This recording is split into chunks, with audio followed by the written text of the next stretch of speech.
Hey guys, Matt here. This is my review of Avengers Endgame. This movie is directed by Anthony and Joe Russo, who previously directed Infinity War, Captain America Civil War, and Captain America the Winter Soldier. This movie stars Robert Downey Jr., Chris Evans, Chris Hemsworth, Mark Ruffalo, Don Cheadle, Scarlett Johansson, Jeremy Renner, and every other Avenger not dusted by the snap by Thanos in Avengers Infinity War.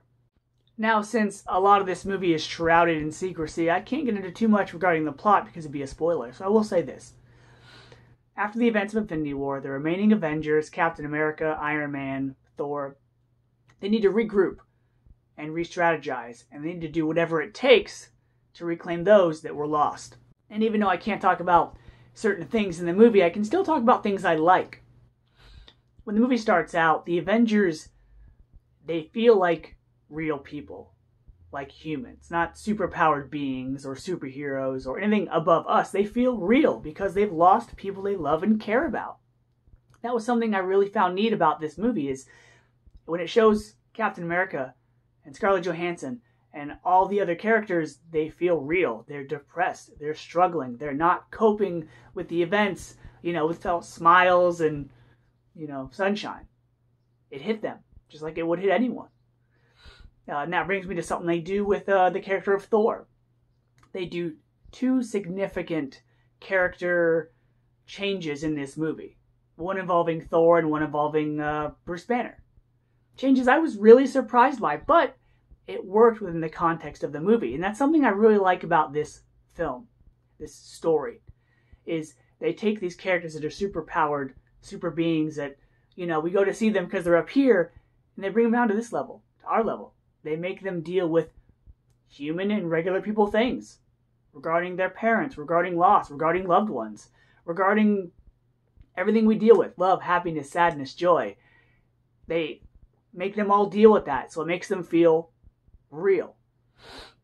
And I will say, the music in this movie is just as good as it was in Infinity War. They use a couple scores and themes they did in the previous film, but it still works here. And I've got to say, the way they use Thanos' theme, every time it makes you feel it. It's not just neat to hear and listen to, but you feel whatever's going on the screen.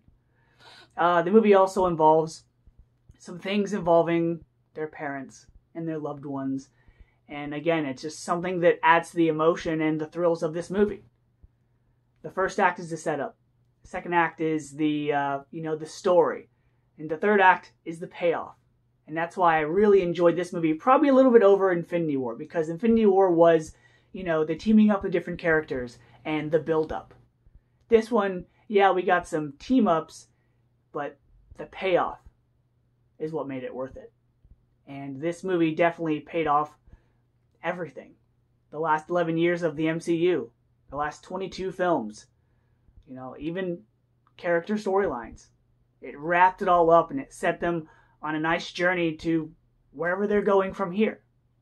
And so, because it was emotional, because it was fun, and still funny, it wasn't all dramatic, it was funny as well, this movie is really good.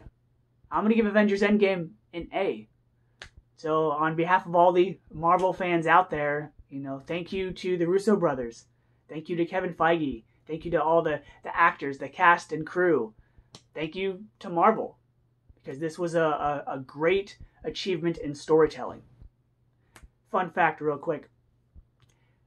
Part of the reason that the story is so good is that the editors and the cast and crew, when they thought up ideas for, hey, you should put this in the movie, guess what?